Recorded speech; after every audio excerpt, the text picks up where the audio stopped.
अस्सलामुअलैकुम, डॉक्टर मरीना खान आपके साथ हैं। आज की वीडियो में मैं आपको बताऊंगी कि थायराइड डिजीजेज और गैस्ट्रिक प्रॉब्लम्स का क्या रिलेशन है, कैसे गैस्ट्रिक प्रॉब्लम्स थायराइड हार्मोन्स को इफेक्ट करती हैं या थायराइड हार्मोन्स के लेवल्स के अप एंड डाउन होने की वजह से गैस्ट्रिक प्रॉब्लम्स देखने को मिलती हैं।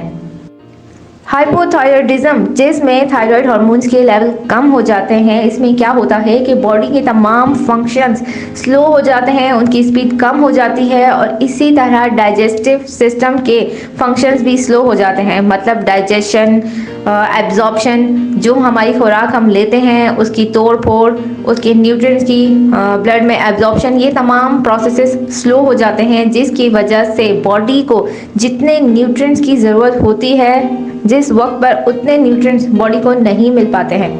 मतलब बॉडी न्यूट्रिशन डेफिशिएंसी फेस करती है। इन स्लो प्रोसेसेस की वजह से क्या होता है कि खुराक मैदे में ज़्यादा देर तक रहती है, स्लो एब्जॉर्प्शन होती रहती है, जिसकी वजह से कॉन्स्टिपेशन हो जाती है। हाइपोथायरॉयडिज्म के पेशेंट्स को इंटेस्टाइनल इन्फेक्शंस हो सकते हैं।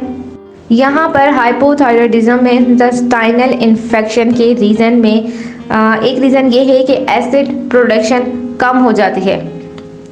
और स्टमक एसिड बहुत ही ज़रूरी है हमारे खाने को हज़म करने के लिए, और हमारे खाने के साथ अगर कुछ जरासीम भी हम खा लेते हैं, हमारे खुराक के साथ हमारे स्टमक में, हमारे इंटेस्टाइन में चले जाते हैं, तो वो जरासीम मारने के लिए भी हमारे मैदे का एसिड बहुत ज़रूरी होता है। हाइपोथायरॉयडिज्म में क्योंकि ये एसिड प्रोडक्शन कम हो जाती है, जिसकी वजह से इंटेस्टाइनल इन्फेक्शंस हो सकते हैं। इंटेस्टाइनल इन्फेक्शन की दूसरी वजह ये भी हो सकती है कि हाइपोथायरॉयडिज्म की वजह से स्टमक के निज़ाम हाजमा के नॉर्मल फ्लोरा इफ़ेक्ट होते हैं, और इसकी वजह से भी बाहर से आने वाले जरासीमों को एक मौका मिल जाता है कि वो बॉडी पर हमला करें। लो न्यूट्रिशन की वजह से, मतलब न्यूट्रिएंट्स तो आप ले रहे हैं अपनी खुराक के साथ, लेकिन क्योंकि वो ब्लड में एब्जॉर्ब नहीं हो रही हैं तो एनीमिया हो जाता है हाइपोथायरॉयडिज्म के पेशेंट्स को। लीवर पर फैट जमा होना शुरू हो जाता है, जिसकी वजह से लीवर फैटी हो जाता है, और फैटी लीवर मज़ीद सिम्टम्स या बीमारी को और ज़्यादा बदतर कर देता है।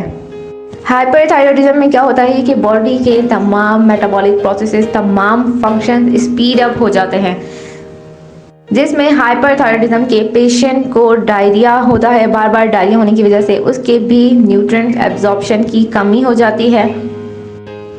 पेशेंट को वॉमिटिंग हो सकती है।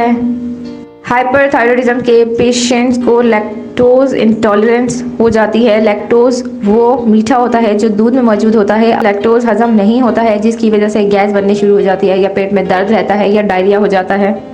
हाइपरथायरॉयडिज्म के पेशेंट्स को भी लीवर प्रॉब्लम्स फेस करनी पड़ सकती हैं। जिस तरह से हाइपोथायरॉयडिज्म और हाइपरथायरॉयडिज्म दोनों निज़ाम हाजमा को असरअंदाज करते हैं, इसी तरह से अगर न्यूट्रिशन की कमी है, कोई पर्सन है जो कि एप्रोप्रिएट न्यूट्रिशन अपनी डाइट में नहीं ले रहा है, तो इस वजह से भी उसको थायराइड प्रॉब्लम्स हो सकती हैं। जैसे कि हम सब जानते हैं कि हमारा मैदा हमारी पूरी बॉडी का किचन है। अगर किचन से सही खाना, सही खुराक जिस्म तक नहीं जाएगी तो एनर्जी नहीं मिलेगी, बॉडी के तमाम डिफरेंट फंक्शन सही से परफॉर्म नहीं हो पाएंगे।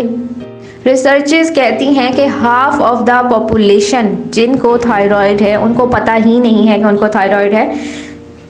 मतलब अगर 20 लोगों को थायराइड डिजीज़ है तो उनमें से सिर्फ 10 लोग ऐसे हैं जिनको पता है कि उनको थायराइड डिजीज़ है और वो उसका इलाज करवाते हैं। बाकी के 10 लोगों को पता ही नहीं होता है, और इन थायराइड डिजीज़ की वजह से उन लोगों को जितनी बीमारियां, दूसरी बीमारियां हो रही होती हैं, जैसे कि गैस्ट्रिक प्रॉब्लम्स हो रहे हैं, कभी कॉन्स्टिपेशन है, कभी डायरिया है, पेट में दर्द है, या गैस्ट्रिक प्रॉब्लम्स के अलावा जो है वो जॉइंट्स पेन हो रहे हैं, स्लीप उनकी इफेक्ट हो रही है, लेकिन उनको क्योंकि पता ही नहीं है कि उनको थायराइड है तो वो डिफरेंट अपनी प्रॉब्लम्स के लिए डिफरेंट मेडिकेशंस यूज़ कर रहे होते हैं। कॉन्स्टिपेशन के लिए या डायरिया के लिए एंटीबायोटिक कोर्स कर रहे हैं, ये खा रहे हैं, वो खा रहे हैं, टेस्ट करवा रहे हैं, लेकिन ये प्रॉब्लम्स उनकी जा ही नहीं है। तो यहाँ पर ज़रूरत है कि रूट कॉज मालूम की जाए, मतलब बुनियादी वजह क्या है कि ये प्रॉब्लम्स कहाँ से ट्रिगर हो रहे हैं।